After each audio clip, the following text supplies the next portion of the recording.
Hi నమస్తే అందరికి। So మన దేవర మూవీ, మన జూనియర్ ఎన్టీఆర్ అన్న మూవీ దేవర మూవీ వచ్చింది కదా, దాంట్లో విలన్ గా యాక్ట్ చేసిన సైఫ్ అలీ ఖాన్ గారు అయితే ఈ రోజు ముంబైలో తెల్లవారుజామున మరి దొంగతనానికి వచ్చిన ఒక దొంగ అడ్డుకోబోతే ఫస్ట్ పని మనిషి ఎవరో అడ్డుకున్నారంట। దాని తర్వాత సైఫ్ అలీ ఖాన్ కూడా అడ్డుకోవడానికి వెళ్తే ఆ దొంగ ఏమో కత్తిపోటుతోని 6 ఘాట్లు చేశారంట। సో సైఫ్ అలీ ఖాన్ అయితే చాలా సీరియస్గా ఉన్నారు, హాస్పిటల్కి అయితే తరలించారు।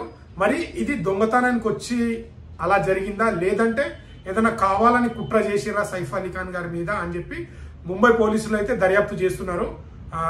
మన జూనియర్ ఎన్టీఆర్ అన్న అయితే ట్వీట్ చేయడం జరిగింది, ఒక ట్వీట్।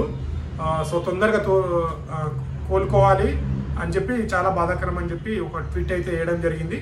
సో ముంబై పోలీసులు అయితే ఇది అంటే కావాలని టార్గెట్ చేసిర్రా, లేదంటే దొంగతనానికి వచ్చి అంటే ఎక్కడ దొరికిపోతామో అని చెప్పి దొంగలు అటాక్ చేసిరా అనేది విచారణ అయితే జరుగుతుంది। కొద్దిగా సీరియస్గానే ఉంది సైఫ్ అలీ ఖాన్ గారికి।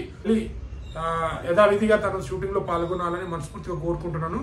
సో ఎన్టీఆర్ అన్న అయితే చాలా రియాక్ట్, ఎందుకంటే రీసెంట్గానే దేవరా మూవీ రిలీజ్ అయింది కదా, ఎన్టీఆర్ అన్నకి అండ్ సైఫ్ అలీ ఖాన్కి కొద్దిగా మంచి బాండింగ్ ఉంటుంది। సో ఫస్ట్ రియాక్ట్ అయింది మన జూనియర్ ఎన్టీఆర్ అన్న। సో నిజంగా అలా జరగడం చాలా బాధాకరం, ఎందుకంటే ముంబై మొత్తం ఇప్పుడు బాలీవుడ్ ఇండస్ట్రీ మొత్తం హడలెత్తింది, ఇదేంది అంటే ఇలా జరగడం చాలా బాధాకరం అని ఇంకా షాక్ లో ఉంది। అసలు జరిగింది ఏంది, దీని వెంబడ ఏందనేది ముంబై పోలీసులు అయితే పూర్తి దర్యాప్తు చేసి అసలు నిజాలు ఏందనేది అయితే మనకు త్వరలో వెల్లడిస్తారు। సైఫ్ తొందరగా కోలుకొని మళ్ళీ యథావిధిగా రావాలని మనస్ఫూర్తిగా కోరుకుంటున్నాను। సో ఇది అప్డేట్, ఇంకా ఏదైనా అప్డేట్ ఉంటే మళ్ళీ అప్డేట్ చేస్తాను। సో వీడియో నచ్చితే లైక్, షేర్, సబ్స్క్రైబ్ చేయడం మాత్రం మర్చిపోకండి। Thank you.